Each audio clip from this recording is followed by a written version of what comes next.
بھی ایسی شدید ہے کہ ڈاکٹر نے روزہ رکھنے کے لیے منع کیا ہے، اور اس بیماری میں آپ کے جو روزے چھوٹ گئے ہیں وہ آپ کو رمضان کے مہینے کے ختم ہونے کے بعد اور دوسرا رمضان کا مہینہ آنے سے پہلے پہلے وہ روزے آپ کو رکھنا پڑیں گے۔ اگر دوسرا رمضان کا مہینہ آنے سے پہلے پہلے اگر آپ اس دنیا سے رخصت ہو گئے تو آپ کے ولی یعنی آپ کا بیٹا یا آپ کا باپ یا آپ کی بیوی یا آپ کی بہن ان چھوٹے ہوئے روزوں کو پورا کرے گی یا کرے گا۔ مثلا باپ کے روزے ہیں تو بیٹے کے روزے بیماری میں چھوٹ گئے ہیں اور دوسرا سال آنے سے پہلے وہ نہیں رکھ پایا اور انتقال ہو گیا، تو جو چھوٹے ہوئے روزے ہیں اگر باپ کے چھوٹے ہیں تو بیٹا رکھے گا، بیٹے کے چھوٹے ہیں تو باپ، اسی طریقے سے ماں کے چھوٹے ہیں تو بیٹی رکھے گی، بیٹی کے چھوٹے ہیں تو ماں رکھے گی، ماں کا بیٹا بھی رکھ سکتا ہے، بہن بھی رکھ سکتی ہے۔ بہرحال گھر کا کوئی قریبی رشتہ دار ان روزوں کو رکھے گا، اور جب تک رکھے گا نہیں مرنے والے کی بخشش معلق رہتی ہے۔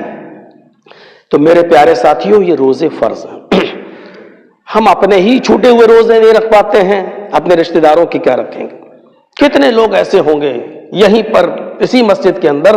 پچھلے سال جن کے چھوٹے ہوں گے 2 4 5 6 روزے کسی مجبوری کی وجہ سے، یہ سال آ گیا ہے لیکن ان کو توفیق نہیں ملی ہوگی کہ وہ اپنے چھوٹے ہوئے روزوں کو پورا کر سکیں۔ کتنی عورتیں ایسی ہوں گی کہ جن کے مخصوص ایام میں جو روزے چھوٹ جاتے ہیں، ان کے خاص دنوں میں وہ دوسرا سال رمضان کا مہینہ آنے سے پہلے ان چھوٹے ہوئے روزوں کو پورا نہیں کرتی ہیں، اور دوسرا سال آ جاتا ہے۔ یہ انتہائی گناہ کی بات ہے، کیونکہ جہاں ایک روزہ رکھنے کا ثواب اتنا زیادہ ہے کہ اللہ رب العالمین جہنم سے گردن کو آزاد کر دیتا ہے، وہیں قصدن اور جان بوجھ کر ایک روزہ چھوڑ دینے کا گناہ بھی اتنا ہے کہ اگر کوئی پوری زندگی اس چھوٹے ہوئے روزے کے ثواب کو پہنچنا چاہے تو پوری زندگی روزہ رکھتا رہے، پھر بھی اس قصدن اور آمدن جان بوجھ کر چھوٹے ہوئے روزے کی قضا اس کے ثواب کو نہیں پہنچ پائے گا۔ روزہ تو ادا ہو جائے گا اس کا، لیکن اس کے ثواب کو نہیں پہنچ پائے گا۔ بلا کسی بیماری کے ہم نے کوئی روزہ چھوڑ دیا، تھک گئے، چلو ایک چھوٹ گیا، اگر ایک روزہ ترک ہو گیا اب عید کے بعد اس کو رکھنا چاہ رہے ہیں تو روزے کی قضا تو ہو جائے گی آپ کی، لیکن جو ثواب آپ محروم ہو گئے، اگر پوری زندگی اپنی 80 سال 90 سال تک کنٹینیو پے در پہ مسلسل روزے رکھتے ہوئے اگر آپ گزار دیں تب بھی اس ایک چھوٹے ہوئے روزے کو جو جان بوجھ کر آپ نے چھوڑا ہے، قصدن چھوڑا ہے، اس کے ثواب کو آپ نہیں پہنچ پائیں گے۔ اس سے آپ اندازہ لگا سکتے ہیں کہ روزے کا مقام اور روزے کا مرتبہ کتنا بلند ہے۔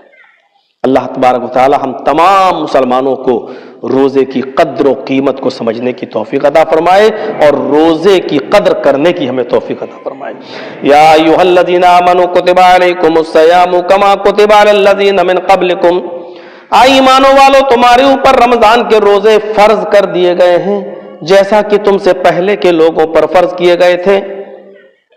لعلکم تتقون، اور یہ روزے فرض کرنے کا مقصد یہ ہے کہ تمہاری زندگیوں میں تقوی پیدا ہو جائے، تمہاری زندگیوں میں اللہ کا خوف پیدا ہو جائے۔ تقوی اور خوف